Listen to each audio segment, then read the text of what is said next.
CM Revanth రెడ్డిపై BRS నేత జొక్కా వెంకటరెడ్డి తీవ్ర స్థాయిలో విరుచుకుపడ్డారు. అబద్ధాలను అలవోకగా చెప్పడంలో రేవంత్ దిట్ట అని విమర్శలు చేశారు. తెలంగాణ ఉద్యమంలో అందశ్రీ పాటలు పాడితే రేవంత్ గన్ను పట్టుకుని తిరగారని గుర్తు చేశారు. అందశ్రీ రేవంత్ రెడ్డికి ఆత్మబంధువు ఎలా అవుతాడని ప్రశ్నించారు.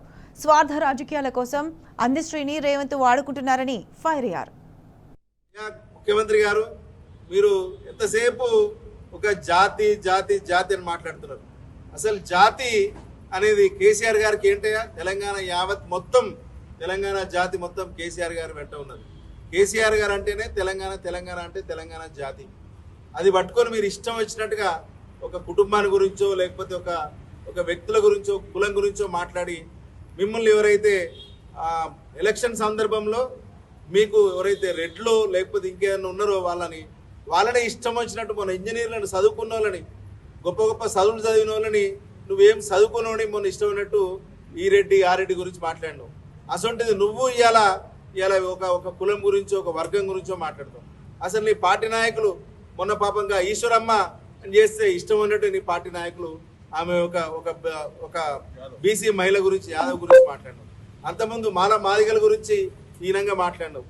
అంతకుముందు ప్రతి కులస్తుల గురించి నువ్వు కులం పేరు పెట్టో లేకపోతే ఆ పేరు పెట్టో ఓ చిన్న చూపు చూసి మాట్లాడిన పరిస్థితి.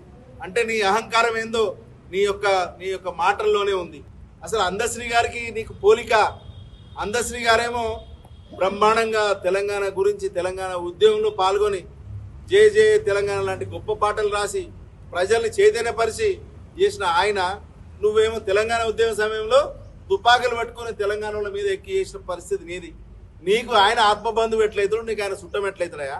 నేను చెప్పేది అదొకసారి మనన చేసుకో. నువ్వు ఇంకా ప్రతిపక్ష హోదాలను నువ్వు ఇంకా జెడ్పీటీసీ ఉన్నట్టే మాట్లాడుతున్నావు తప్ప నువ్వు ఒక ముఖ్యమంత్రి స్థాయి మాట్లాడాలని చెప్పి నీకు ఆ సోయి వస్తలేదు.